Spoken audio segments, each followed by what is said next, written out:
Hi friends, എല്ലാവർക്കും ഷാനി വ്ളോഗിൻ്റെ പുതിയ വീഡിയോയിലേക്ക് സ്വാഗതം. ഇന്നത്തെ വീഡിയോയിൽ നമ്മൾ ഭംഗിയുള്ള അതേപോലെ തന്നെ നല്ല ഒരു സുഗന്ധം തരുന്ന ഒരു വെറൈറ്റി ആയിട്ടുള്ള പ്ലാന്റ് ആയിട്ടുള്ള നമ്മൾ പിച്ചകം എന്നൊക്കെ അറിയപ്പെടുന്ന ഈ ഒരു പ്ലാന്റിനെ കുറിച്ചാണ് ഇന്നത്തെ വീഡിയോ.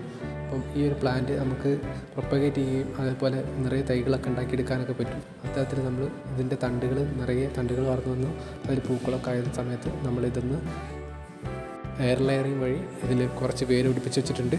അപ്പോൾ പ്ലാന്റ് നമ്മൾ എയർ ലെയറിങ് ചെയ്ത കട്ടിങ്ങുകൾ നമ്മൾ ഇതേപോലെ കട്ട് ചെയ്തെടുത്തു. എന്നിട്ട് അത് നമ്മൾ പുതിയ പോട്ടിലേക്ക് വെച്ച് കൊടുക്കുകയാണ്.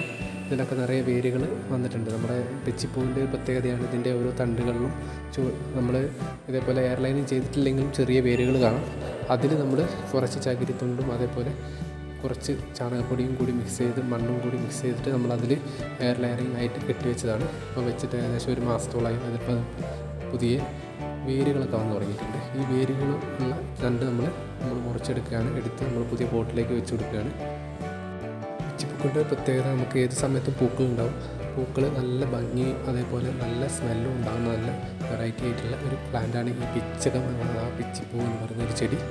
അപ്പോൾ ഇതിൽ നോക്കിയാൽ തന്നെ അറിയാം, നമ്മൾ എയർ ലൈനിങ് ചെയ്ത് വെച്ച ഭാഗത്ത് വേരുകൾ പുറത്തേക്ക് വന്ന് തുടങ്ങിയിട്ടുണ്ട്. പൂക്കളൊക്കെ വിരിയുന്ന കൊമ്പ് തന്നെയാണ്, അതിൽ പൂക്കളൊക്കെ ആയി വന്നിട്ടുണ്ട്. അപ്പോൾ നമ്മൾ ഇതേപോലെ ഒരു പോട്ടിൽ കുറച്ച് മണ്ണും ചാണകപ്പൊടി കോക്കോപ്പീറ്റും വെച്ച് അതിലാണ് നമ്മൾ ചെടി നട്ടു കൊടുത്തിട്ടുള്ളത്. അങ്ങനെ 2 പോട്ട് നമ്മൾ നമ്മുടെ പിച്ചകത്തു നിന്ന് ഇതേപോലെ എയർ ലെയറിങ് വഴി നമ്മൾ നട്ടു കൊടുത്തിട്ടുണ്ട്. എയർ ലെയറിങ് ചെയ്യാതെ തന്നെ നമുക്ക് തണ്ടുകൾ മുറിച്ച് നട്ടാലുണ്ടാവും. മഴക്കാലത്തൊക്കെ ആണെങ്കിൽ പെട്ടെന്ന് വേര് പിടിച്ച് കിട്ടാനൊക്കെ ചാൻസ് ഉണ്ട്. ഇതിപ്പോൾ നമ്മൾ എയർ ലെയറിങ് ചെയ്ത് വെച്ചിട്ട് ഒരു പോട്ടിലേക്ക് വെച്ച് കൊടുത്താണ്. പിച്ചിപ്പൂക്കൾക്ക് നമ്മൾ താങ്ങ് കൊടുക്കേണ്ടതാണ്. താങ്ങ് നല്ല വള്ളികളായിട്ട് പടർന്നു വരുന്ന ഒരു പ്ലാന്റാണ്. താങ്ങില്ലെങ്കിൽ നമ്മളത് ബുഷിയായിട്ട് കട്ട് ചെയ്ത് വളർത്തി കൊടുത്താലും മതി. ഇത്രയൊക്കെയാണ് നമ്മൾ ഈ ഒരു പ്ലാന്റിൻ്റെ പ്രൊപ്പഗേഷൻ കുറിച്ച് നമുക്ക് പറയാനുള്ളത്. കുറേ മുട്ടുകളും പൂക്കളൊക്കെ ആയിട്ട് വിരിഞ്ഞ് നിൽക്കുന്ന കാണാൻ നല്ല ഭംഗിയാണ്.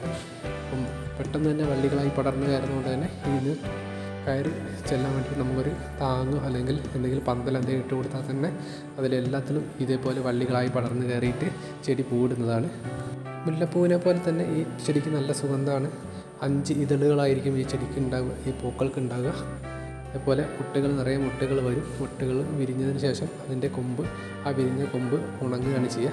ആ സമയത്ത് നമ്മളൊന്ന് ആ മുട്ടുകൾ പൂക്കളായി വിരിഞ്ഞതിന് ശേഷം ആ കൊമ്പ് ഒന്ന് കട്ട് ചെയ്ത് കൊടുക്കുകയാണെങ്കിൽ പുതിയ തണ്ട് അതൊന്ന് മുളച്ച് വന്ന് അതിന് പൂക്കളുണ്ടായിക്കോളും.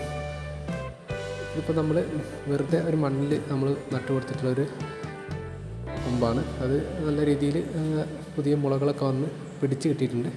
അപ്പോൾ ഇത്രയൊക്കെയാണ് നമ്മുടെ പിച്ചിപ്പൂവിൻ്റെ വിശേഷങ്ങൾ. വീഡിയോ നമുക്ക് ഉപകാരപ്രദമായി ലൈക്ക് ചെയ്യാൻ മറക്കരുത്. മറ്റൊരു പുതിയ വീഡിയോയിൽ കാണുന്നവരെ എല്ലാവർക്കും ബൈ.